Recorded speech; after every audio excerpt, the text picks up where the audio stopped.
Okay, well, your first pointer that we want to talk about, you call it beliefs, behavior, results. What does that mean? Well, that means that our beliefs are really critical to the way that we live our lives. Mm-hmm. Our beliefs will shape our actions and our behavior, and that behavior then dictates the kind of results that we get. So a subtle example, like if two people are approaching a green light, and one of them is kind of optimistic and energetic, they'll say, oh, I think I can make that light. And the other person, if they're maybe more cautious and pessimistic, might say, oh, I'm probably going to miss that light. So that person will slow down, the other person will gently speed up, and they'll both be right.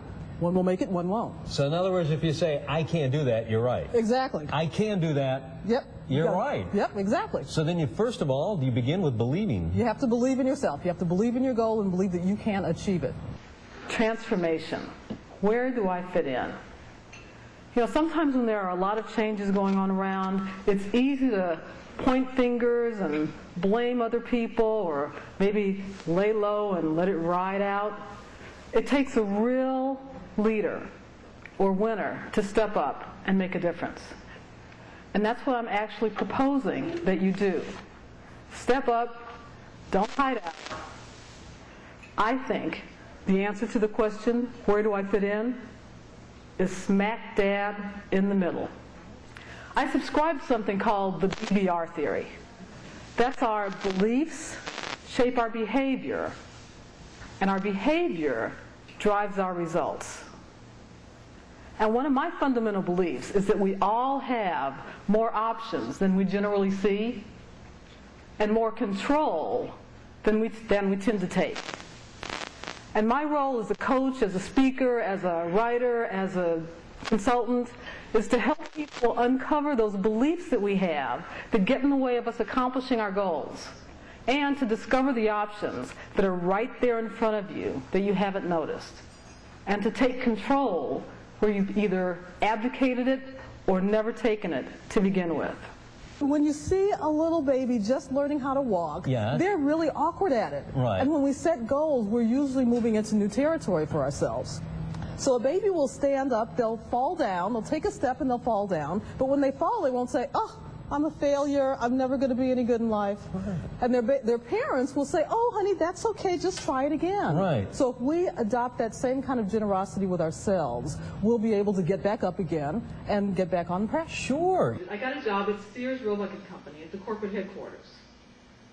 Now, when I was there, because I think I'm smart, I would sit in staff meetings, and we'd be working on some problem, and because my brain works, I think of the solution to whatever challenge we were dealing with.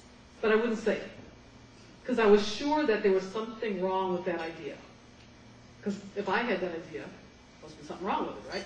So I would try to punch holes in it and anticipate all the objections that people would say. And when I finally got it smoothed out and rounded out and just perfected just enough, and I was about to say something, somebody would say, my idea, like 8 versions ago. And everybody would say, wow, that's a great idea. And I'd be thinking, wait a minute, I had that idea 10 minutes ago. But I couldn't say it then because, I would have looked like a yeah, me too, or a also ran.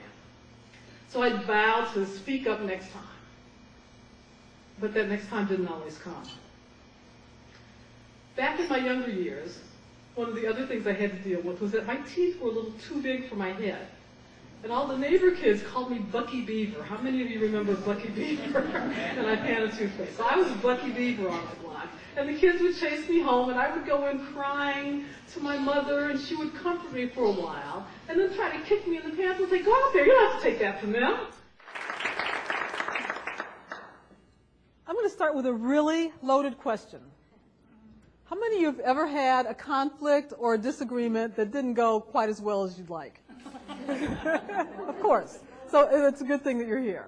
It would be so much easier if people would just recognize that we are the queen of the world, and all we had to do was take our scepter and say, off with their heads. But we don't really have that opportunity. So I'm going to today share with you 6 keys for dissolving disputes when you can't say off with their heads, which of course we often want to do. I drive pretty aggressively, we'll say. And I have been blessed to have received only a few speeding tickets in my entire driving life. But one day I was living in California, driving up from Sunnyvale, near San Jose, where I lived, up to San Francisco for a meeting, and I was running a little late.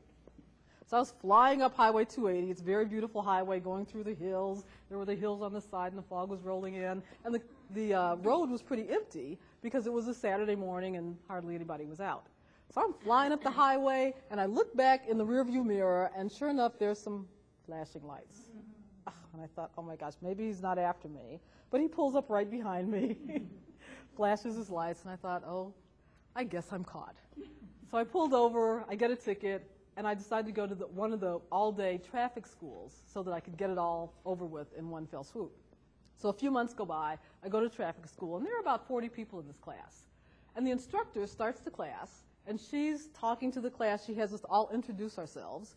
One of the people in the class was a firefighter. He was a really big, burly guy with a really big, booming voice. And you could just see him rushing into a burning building, picking up bodies, carrying them out, saving lives, and then going to the local tavern and downing a keg of beer. And he was like a big, burly guy. And he talked the whole morning. He interrupted the instructor. He got angry and fought with her about the person who gave him the ticket and what was wrong with them. And for every person in the class who said something, he had either some advice or a suggestion or a comment about it. Now, you know when you're in a room and there's somebody like that and you start to get really irritated, and then pretty soon you notice all the people around you are also getting irritated, and their eyes start to roll, and they start groaning. We were at that point. And I was sitting there thinking, I should say something to him.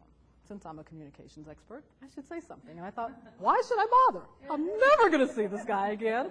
What possible benefit on earth could it be? He probably will take my head off, and I'll be hurt. Why should I do this? But I kept, every time he opened his mouth, I thought, oh my God, I can't stand the whole day of this. So I thought, I'm going to say something to him. So we get to the first break, and I'm about to approach him when I see him walking out with somebody else, giving her his sage advice, I'm sure, on something she had said earlier. And I thought, I'm off the hook. So I turn around to pick up my things, and when I turn back around to leave, he's standing right in front of me. And I thought, I guess I'm not off the hook.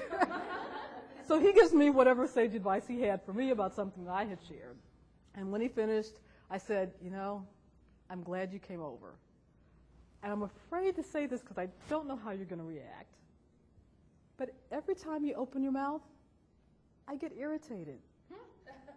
And then I stood there.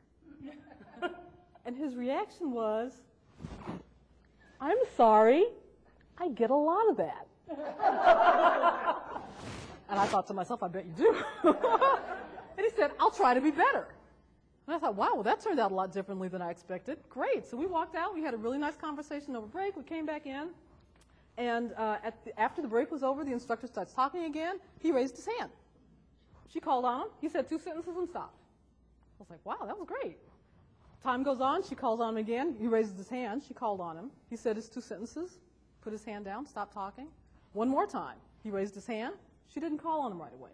He kept his hand up, politely, quietly. She called on him. He said a couple of sentences and stopped. I was like, wow, this is great.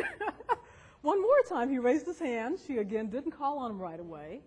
And this time, when she does call on him, before he speaks, he turns to me and he says, how am I doing?